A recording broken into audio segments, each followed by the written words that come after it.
I gotta wait. How long I gotta wait for a press record? Go. Welcome to the share, where Miss Dreme always has a story. I'm Dreme, a black woman with many beautiful interconnecting identities. A few I will name at this moment as we get started on this podcast journey together. A Bostonian, born and raised in the inner city, Dorchester and Roxbury neighborhoods, to a teenage single mother who has my whole heart. An educator, I've been working with youth and children since my teenage years, and formally, I have been teaching almost a decade now. That's wild to think about. An entrepreneur, I am the founder of The Chair, a black and brown centered tech platform dedicated to supporting people on their hair journey, where you can design hairboards, connect to hairstylists, and share hair care tips for a more joyous experience. I have a workable site, my prototype. It took me 2 years to build, and now I'm on this adventure that you're currently on with me. My goal for this podcast is to share stories, black stories, educator stories, entrepreneurship stories, and hair stories. I want you to leave each episode with the opportunity to gain new insight, just a glimpse into my world or the worlds that are featured on my podcasts, a little chuckle during your day or night, possibly a little anger to encourage you to advocate for justice, and hope to continue learning and dreaming. So come in and listen to the beautiful voices in the chair as they share their stories, starting with me. Where we share stories in the chair.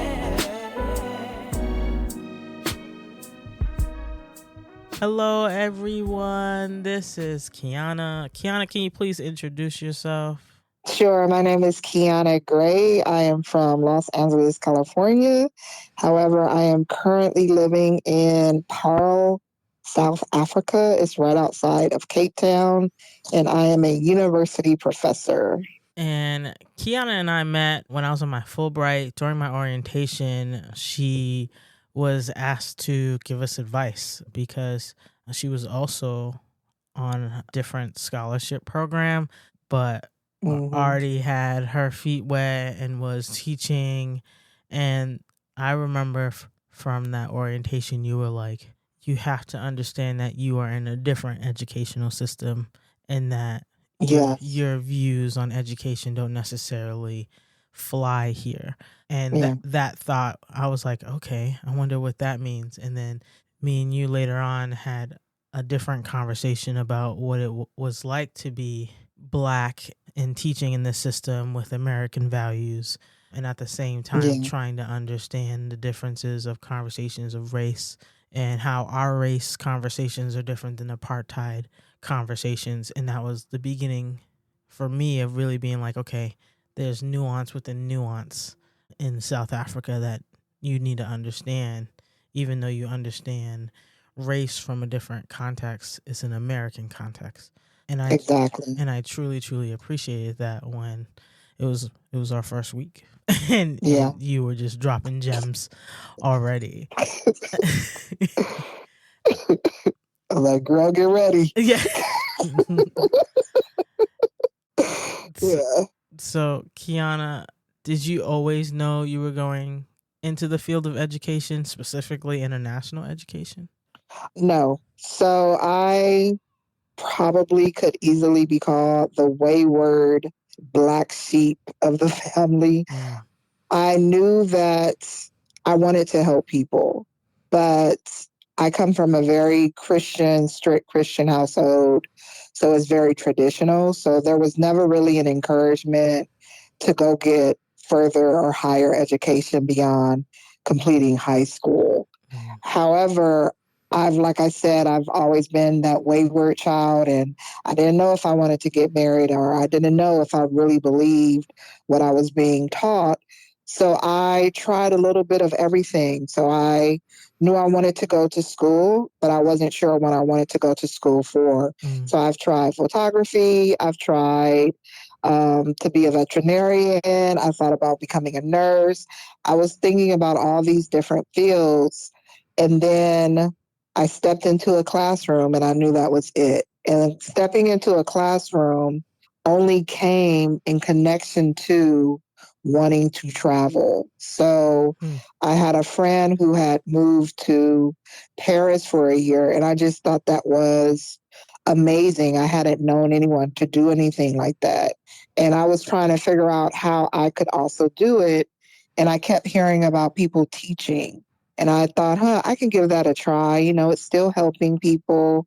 And I volunteered first at a local community center where they introduced ESL students into more practical uses of English.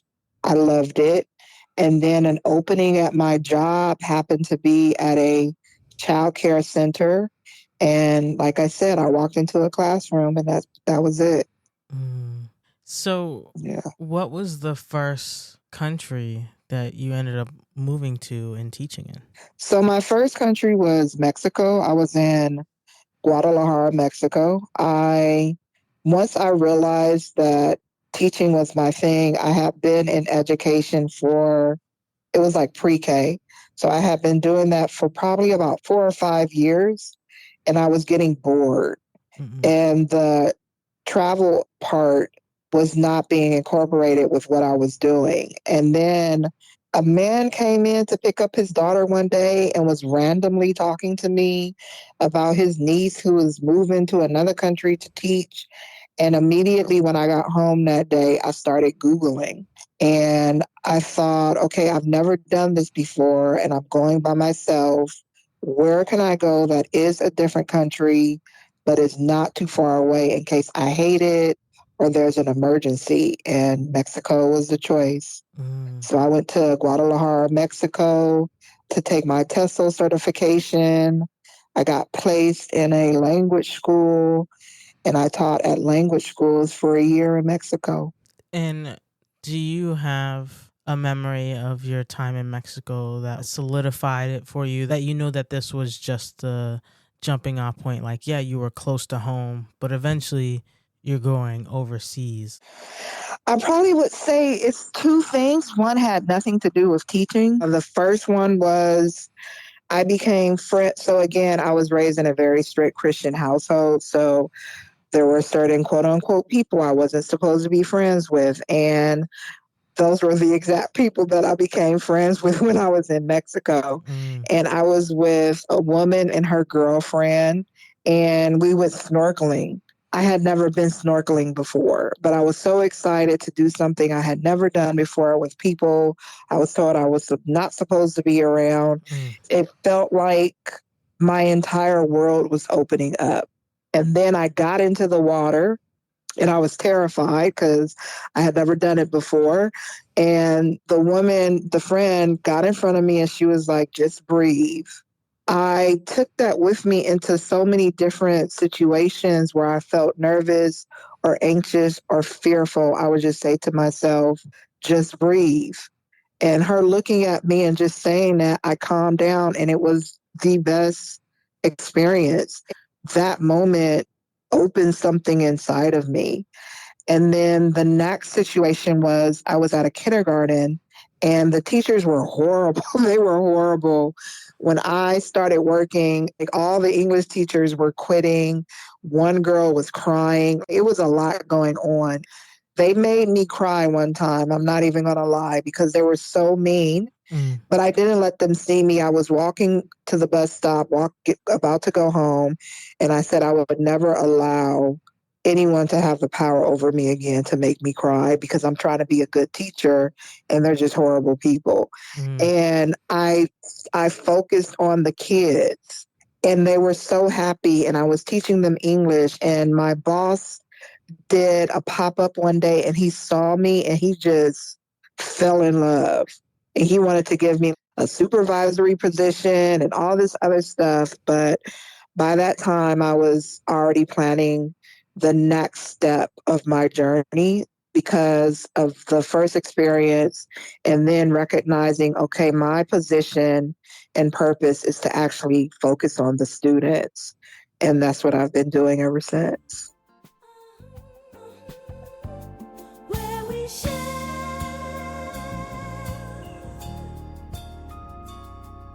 Stories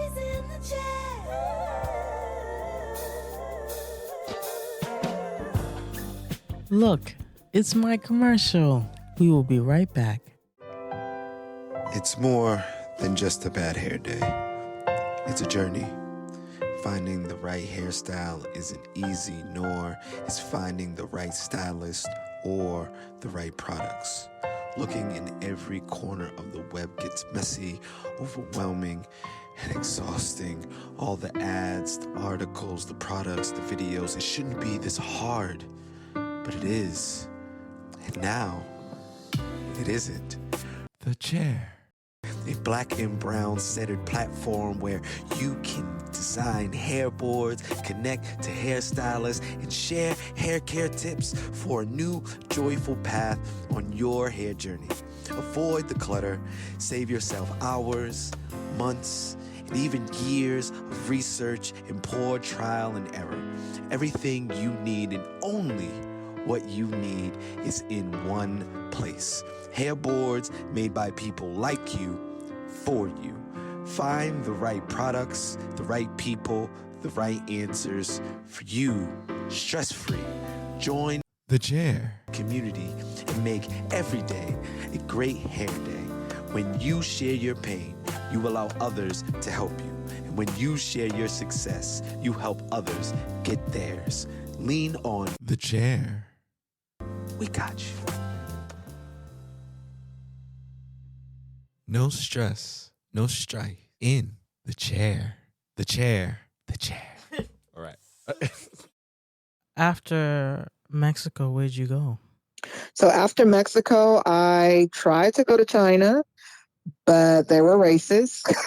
All the job ads were like white only. So I ended up in Korea. So I found a program. I think it's closed because of COVID, and I don't think they've reopened it, but it's called Talk, and it was Teach and Learn Korea. So I got approved for that, and I was only looking for programs where they would pay for everything because Mexico, you don't make a lot of money. So I needed them to pay for pretty much my plane ticket and visa, all of that. And the program paid for everything. So I ended up going to Korea, and I was in Korea for almost 9 years. So I went to Korea doing the Talk program for 2 years. And then I needed a break from teaching children because children take so much of your energy. And I applied to a university and in the same city that I was in, and I got the job. Yeah. So moving from working with younger kids to older kids in the university, what kept you there? It was easy. Korea was easy. I would tell anyone if they're looking for an opportunity to still go teach, to not be stressed out, and to be able to travel, go to South Korea because there was just an ease in the living. When I was teaching kids, it was still easy. I think in the Talk program, I worked 8 hours a week. I worked 8 hours a week. Where I stayed was paid for. It was huge. Nobody was bothering me. I was able to travel. But then again, like I said, kids take a lot out of you. And I have been teaching kids by that time for several years because I taught them in Mexico. I taught them in America. So I needed something different because I get bored. When I moved into the university life, it was even easier because these are young adults. So you don't have to, you still have to run behind them, but of course it's not actually like teaching a child. It was even easier. And I think with university, I think I worked, again, like 8 hours a week, but I was getting paid the equivalent of about, I wasn't getting paid a lot in American standards, but again, I didn't have to pay for anything. And I don't have kids. I don't have huge bills beyond student loans. So I was living the life. It was easy. And the ease of it is what kept me there because there was just no stress. I got accustomed to not having stress. It was easy to stay in a space where if I wanted, because I'm an introvert, but I can be an extrovert when I want to be. But it was nice being in a space where nobody was trying to force you to be anybody but who you wanted to be in that time. Mm. So I stayed. Do you feel like your identities impacted the way you navigated at that time in Korea? When I hear about Black people's experience teaching, there is the beauty of travel in that space, but there's also the stressors, right? I worked abroad in China and I did experience racism, but being able to be like, well, here is racism, but the ease of being able to travel around East Asia, or the ease of being able to be like, when you leave the classroom, your work stays at work. And as soon as you go home, you are a different person. And they meant that balance to them was important.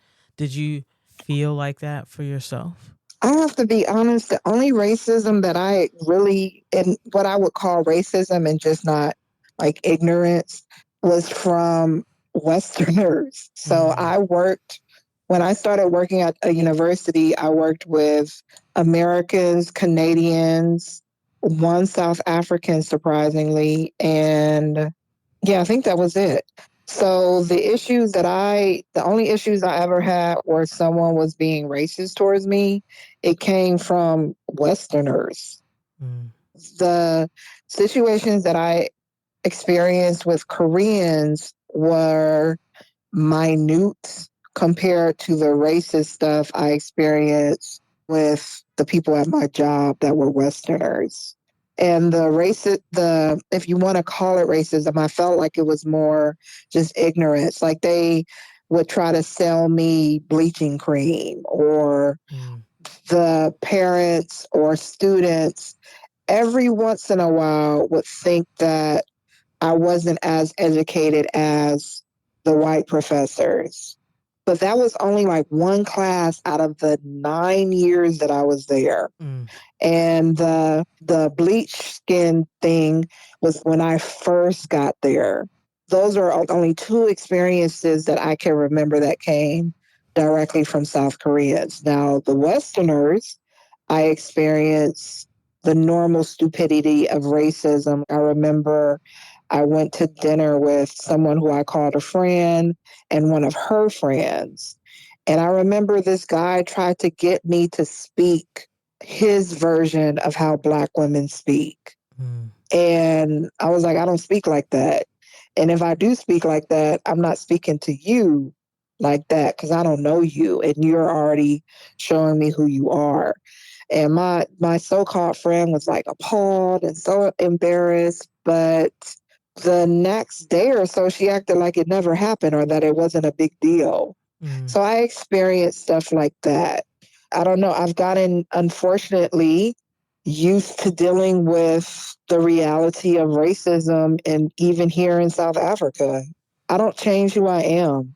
So I feel like we've been conditioned to be a bit less Black, be a bit less outspoken, be a bit less having the courage and desire to speak up because of people's perceptions. And I don't do that anymore.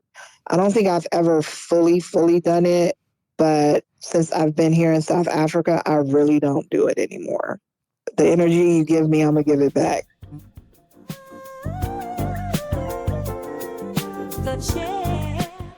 Oh, and if you're interested to learn more about my experiences as a Black woman and educator in Guangzhou, China, I wrote my first ebook titled Nowhere and Everywhere, Captured Emotions of a Beautifully Broken Love Story. It is on lulu.com. Take a read and see some beautiful photography of mine. Enjoy the rest of the show.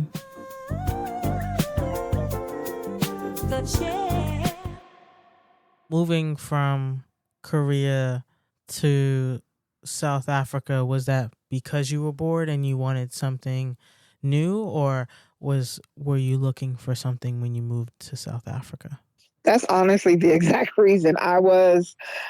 Again, I get into the routine, I get bored, I have a neural spicy brain, so I need something new. So I started looking for something different, another program.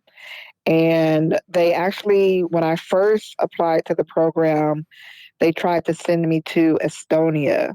But I had gotten to a space where I wanted to experience not being the minority or being the only, because that's what I had experienced up to the point. So even at the university I was at, I was the only Black woman. I was the only Black woman in the whole city. I was tired of being the only. So I didn't choose Estonia, and I changed the application to the continent.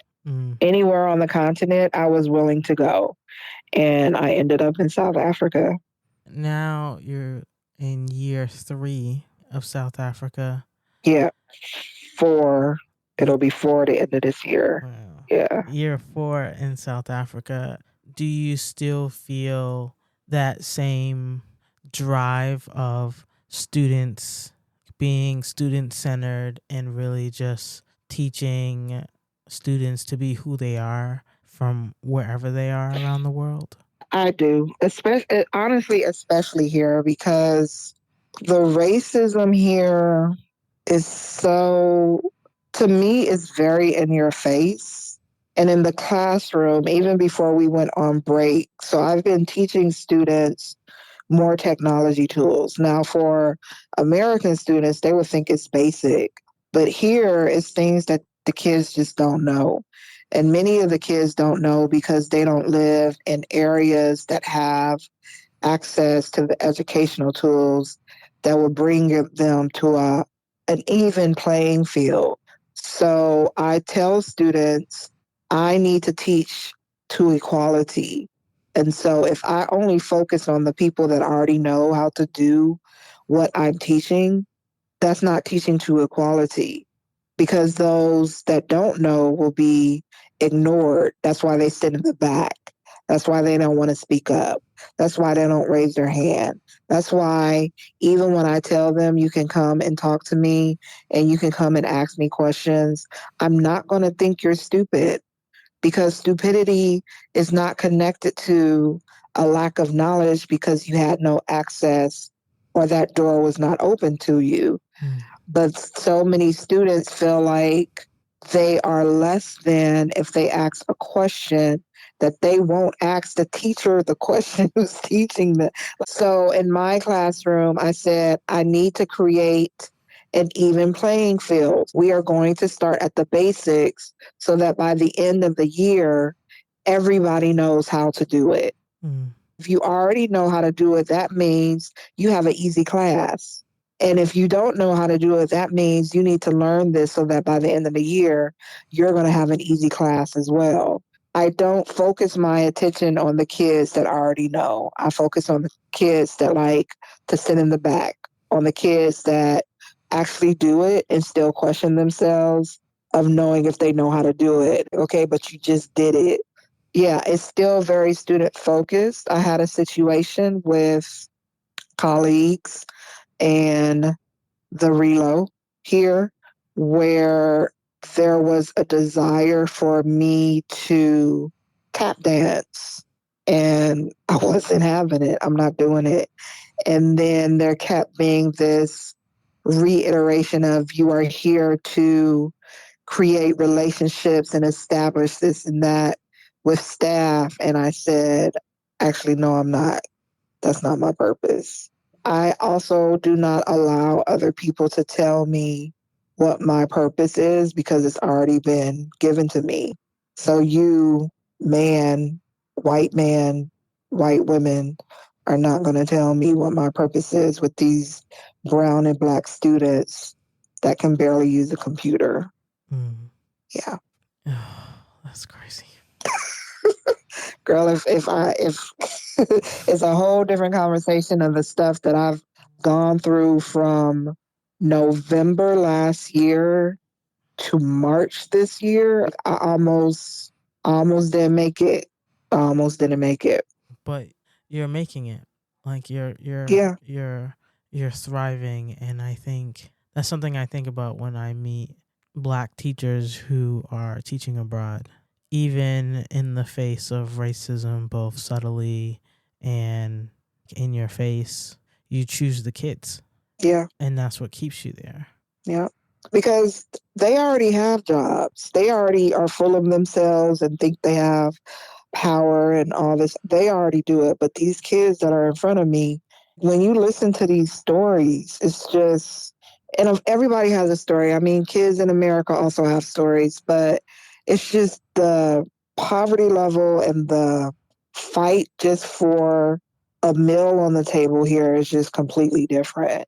And a lot of kids don't have the confidence or the determination, and it's not their fault. It's their environment. And then they come into these educational spaces, and all the white kids sit up front, and all the white kids get called on, and they could just kind of fade to the back. And it's when my first year at university, I told them, I see you, and I'm going to continue to see you, and I need to see you do better than your current situation, than your environment, than your family life, because I see you and I'm not going to let you slide. And I'm not going to woo woo you either. I'm going to give you opportunity to learn, but with that learning, you have to also learn how to believe in yourself, excel, and stop giving yourself excuses as to why you are performing low. So with the love, it also comes, baby, you brown and you black, you can't like you can't falter. You can't play games.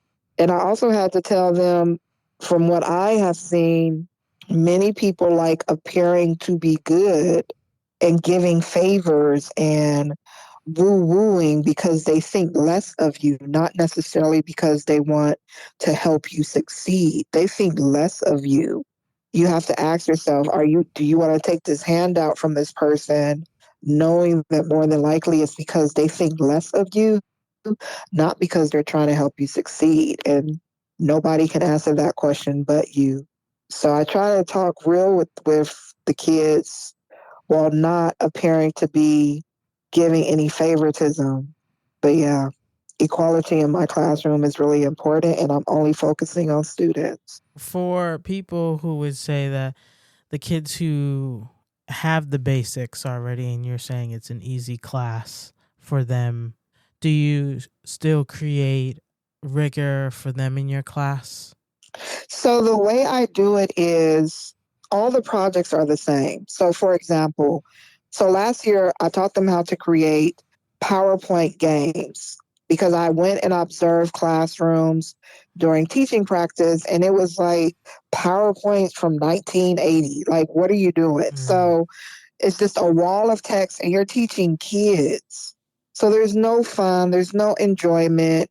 And then there's a worksheet, very old school. I was like, we need to switch this up. So we're going to create PowerPoint games that you can still teach your lesson, but it's more engaging.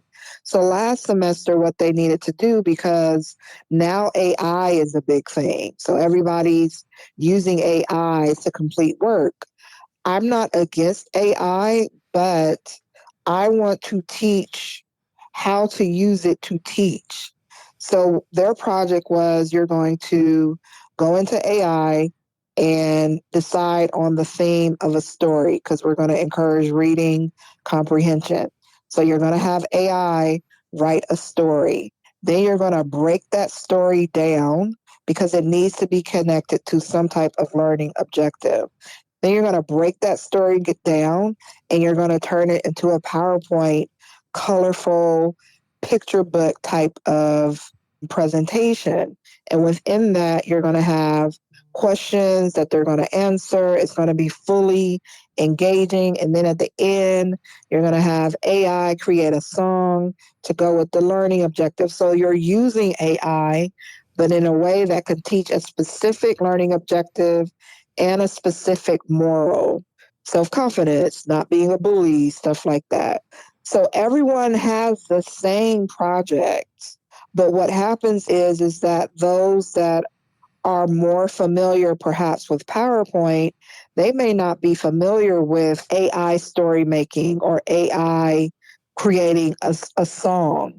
So while there are components that they already know because they know the basics, I always include other things that they may not know how to do. So then they are working on that while that's giving me more time with the students that barely know the basics, but I'm still giving them the same requirements for the final project. I'm just able to work a little bit longer with the students that don't know as much. For new educators who decided to teach abroad, what advice would you have for them to not come in believing that they're a savior? I think just that. You can't come in believing you're a savior. I would say that your goal should be to touch the heart of one student. That's the goal. If you come in saying, I'm going to save 50 kids or I'm going to save this entire community, you're going to be depressed and not ever want to do it again. But if you come in saying, I just want to be able to touch the heart of at least one student, and this can be in them realizing that they can't speak English. This can be in them gaining confidence. This could just be in them never being able to have a friendly conversation with a teacher, and you're the first one. Make a desired decision to touch the heart of one child, one student, one person, and that's the goal. And so that all the extra is just extra. But as long as you can touch the heart of one, you've done your job. Kiana, thank you so much for sharing your stories in the chair. I truly, truly appreciate Thank you for inviting me. You are welcome. Thank you for coming on. Thank you. It means the most. Of course. I believe in what you're doing. I think it's, like I was saying, it's just so important to allow voices to be heard and different experiences, and that connectivity is really important. So thank you for inviting me. I love doing this. Welcome to the chair, where Miss Dreme always has a story. Thank you for listening to an episode of The Chair. I, of course, would love your continued support. Let me know what you think of this episode by doing all the things. Subscribe, comment, and come back next week, every week. Enjoy the rest of your beautiful day. Or if you are like me, enjoy that moonlight and that one star under all your city lights. Love you. Talk to you later. The chair. How long I gotta wait for a press record? Go. We support her. Shit. Do your... Welcome to the chair, where Miss Dreme always has a story.